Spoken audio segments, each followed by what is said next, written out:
Imagine waking up one morning and realizing that the world you built your career for no longer exists. The global supply chains that made everything cheap. Rewired. The jobs that depended on overseas customers. Gone or automated. Countries that used to cooperate. Now locking their doors and building walls around their economies. That's the future we're walking toward, the future of work in a de-globalized world. Stay with me, because by the end of this video you'll know which jobs are at risk, where the new opportunities are, and how you can future-proof your career before the next shock hits. Companies moved factories overseas to cut costs. Customer service shifted to wherever labor was cheapest. Products were designed in one country, manufactured in another, and sold everywhere. If you had skills that played well internationally, English, coding, engineering, finance, you could plug into this giant, borderless market. But now, that story is changing. When we talk about a deglobalized world, we don't mean that countries completely stop trading. We mean a world where supply chains become shorter and more regional. Governments prioritize security and independence over efficiency.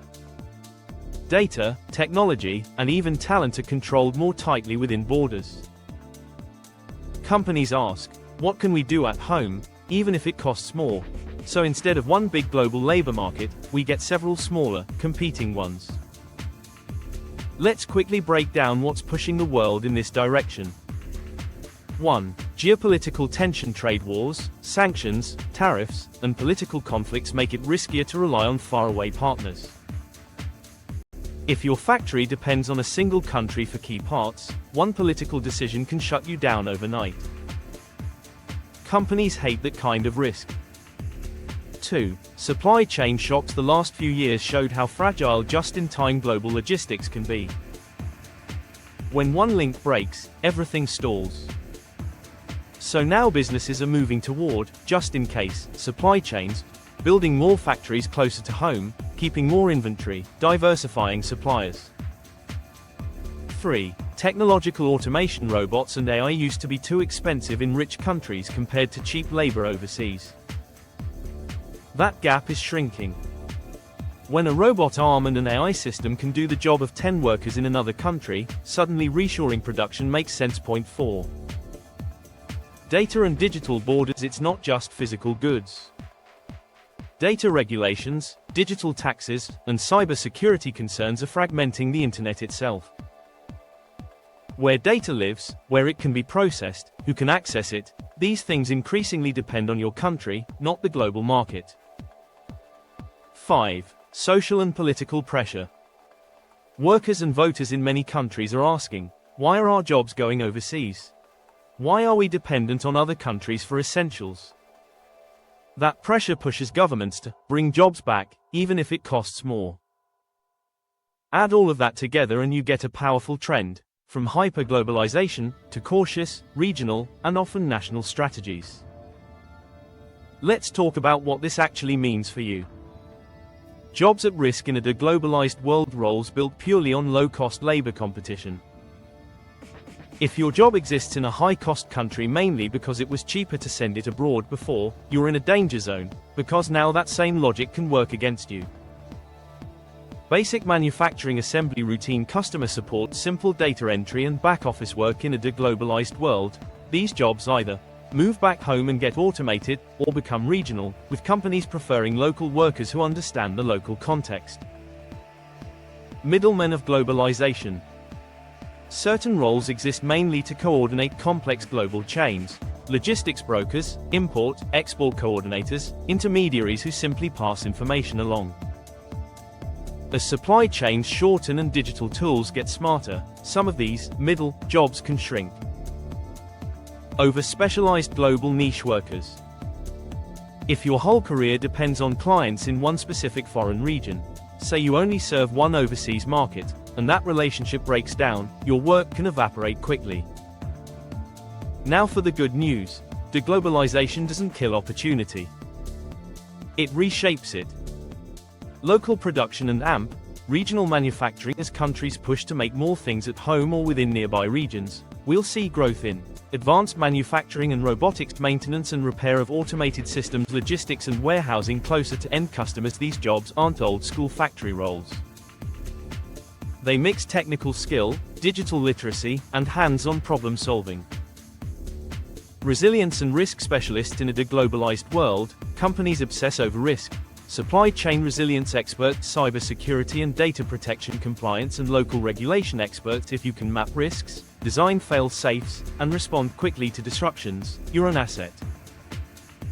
Local services that can't be offshored. No matter how fragmented the world becomes, some things must be done locally: healthcare, education, elder care, construction, infrastructure maintenance, renewable energy installation, local consulting, legal, and financial services tailored to national rules. These become even more important as countries invest inward. Hybrid digital local roles. These are people who understand both the global tools and the local reality. A marketer who uses global platforms but deeply understands local culture and regulation. A software developer who can adapt global solutions to local markets. A project manager who can coordinate multiple regional teams under one strategy. In other words, you don't have to choose between global and local. The real winners speak both languages. To make this concrete, let's look at 3 types of workers in a deglobalized future. 1. The anchored professional. This person is deeply rooted in one country or region. Their value comes from local knowledge, laws, culture, networks, language, physical presence. Think local doctor, lawyer, or contractor, regional supply chain manager, government policy advisor, or local regulator. Opportunity. As countries focus inward, anchored professionals gain power. Demand for trusted local experts rises. Risk. If your region falls behind economically or technologically and you have no portable skills, you could be stuck. 2. The floating global freelancer. This person works primarily online, often across borders: design, coding, consulting, content creation. In a globalized world, this was the dream. You live anywhere, work for anyone. In a deglobalized world, it's more complicated. Payment systems might be restricted. Some countries may limit access to foreign platforms. Regulations can make cross-border work harder. Opportunity. If you're flexible, multilingual, and quick to adapt platforms and regulations, you can still thrive. You just can't assume the internet will always be frictionless. Risk. If all your clients are concentrated in one region that suddenly closes off, you're exposed. 3. The bridging strategist. This is the future-proof archetype. They understand global systems but operate inside local constraints. Examples: a logistics expert who links regional supply hubs together. A policy consultant who helps companies navigate multiple regulatory zones. A tech entrepreneur who builds tools that local businesses use to connect safely with select foreign partners. These people are like interpreters between worlds: global mind, local feet. In a deglobalized world, they're in high demand because they lower the cost of fragmentation. So what should you do as the world shifts? Let's turn this into a concrete action plan. Step 1. Audit your current exposure. Ask yourself 3 questions. Where does my income really come from?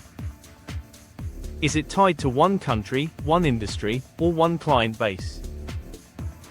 The more concentrated it is, the more vulnerable you are. Could my role be automated or reshored?